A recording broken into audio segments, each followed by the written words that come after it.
pego as informações que você traz como gancho para essa entrevista que a gente faz agora aqui no CNN 360, com um dos nomes que é referência no combate à pandemia, desde os tempos em que ocupava o Ministério da Saúde ao lado de Luiz Henrique Mandetta, e agora aqui em São Paulo, no Centro de Contingência de Combate à Covid. Você já vê aqui João Gabardo. Tudo bem, Gabardo? Faz tempo que não nos falamos. Um prazer recebê-lo de novo aqui no CNN 360. Você me ouve bem?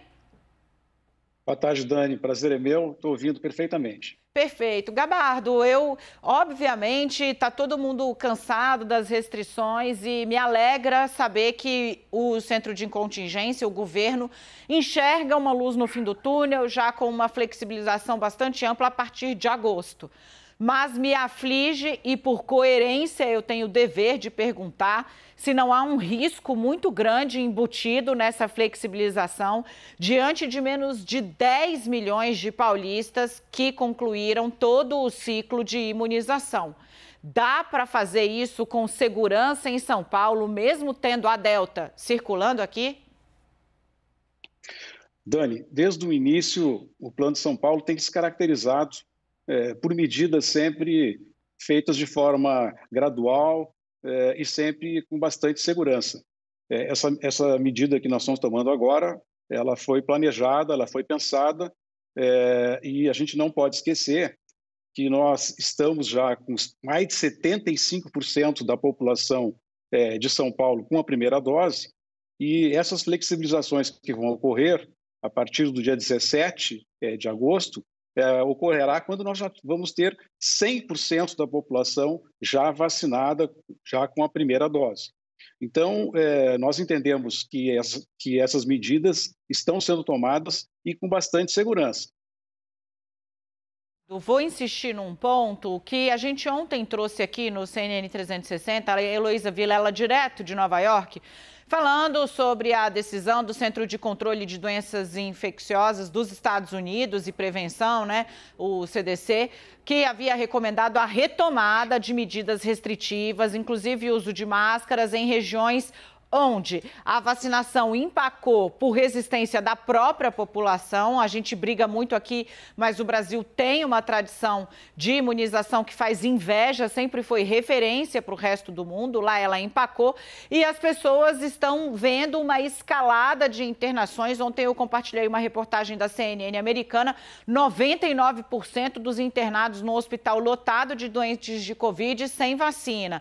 Eu insisto, se esse tipo de sinalização pode acabar levando a população a acelerar aí a volta a um novo normal, que nós ainda não estamos prontos, porque precisamos ser coerentes aqui. O ciclo vacinal só com 2 doses, Uma dose de vacina não protege ninguém com tanta eficácia quanto as 2, por isso são exigidas 2.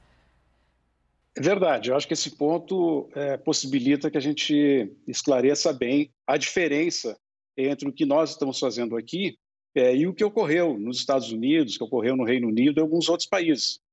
Veja que essas medidas de flexibilização que eles tomaram lá a partir do mês de abril, os Estados Unidos tinham 58% da população com a primeira dose, 58%. Nós vamos fazer com 100%, mas tem uma diferença muito grande. Aquilo que os Estados Unidos e o Reino Unido estão retrocedendo nesse momento, que é o uso da máscara obrigatória e a proibição de aglomerações, elas não estão no rol das flexibilizações que nós estamos fazendo no Brasil. Então, o que eles estão retrocedendo, sequer nós colocamos isso como uma possibilidade de flexibilização.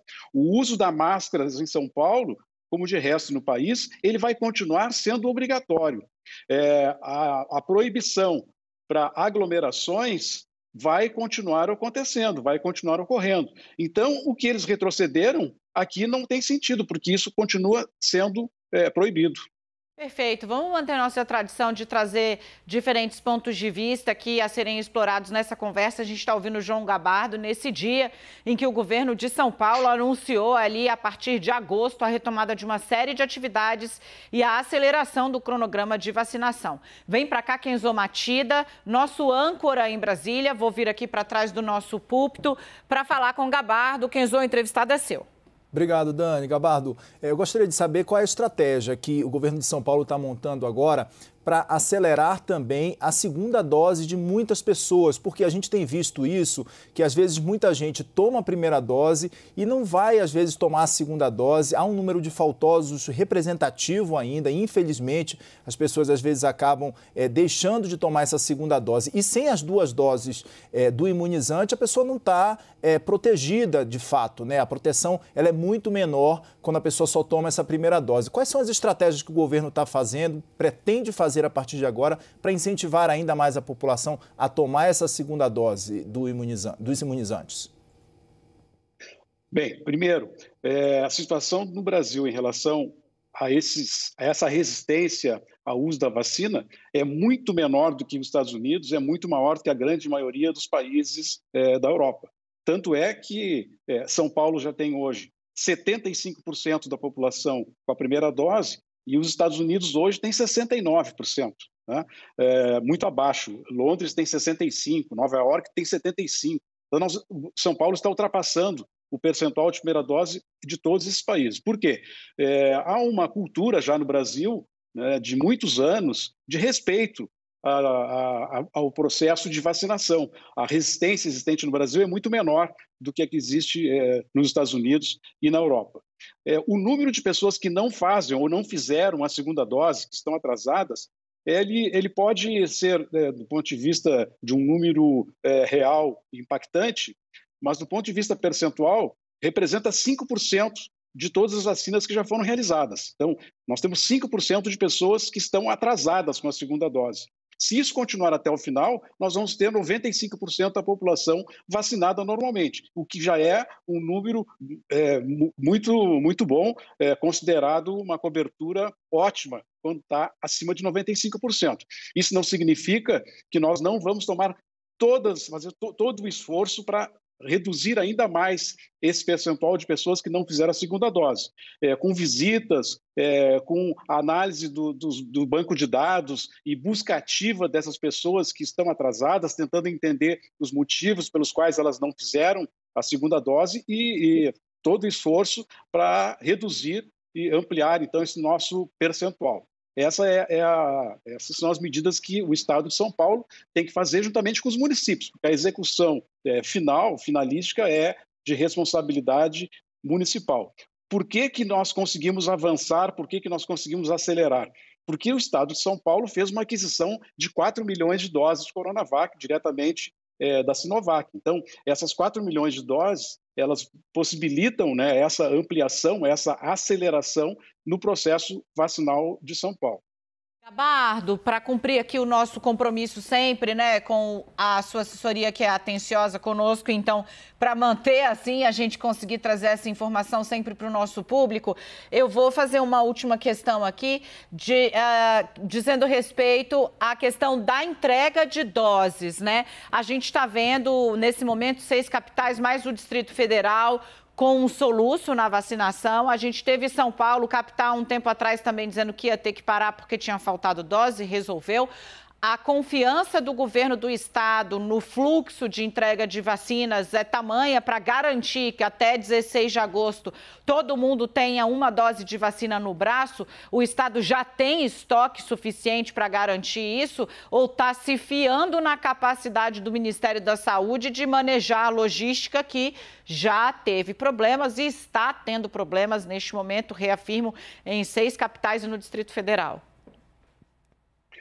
Dani, aqui em São Paulo foi um problema pontual. O próprio prefeito, hoje na coletiva, admitiu que houve um equívoco da equipe em fazer uma antecipação no calendário recomendado pelo Estado.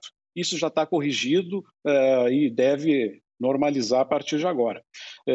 Nós não temos vacina guardada. Isso seria um absurdo, nós ficarmos com vacinas reservadas para cumprir com um determinado cronograma. As vacinas que chegam, elas têm que ser imediatamente distribuídas e aplicadas. A velocidade da vacinação é fundamental. Então, claro que nós temos todo o nosso calendário, toda a nossa programação, ela está baseada na entrega das vacinas por parte do Programa Nacional de Imunização. Mas nós temos que considerar que já há um bom tempo está regularizado, a remessa das vacinas tem chegado de acordo com o cronograma, e nós temos absoluta convicção de que vai ser possível cumprir com o cronograma por parte do Estado de São Paulo.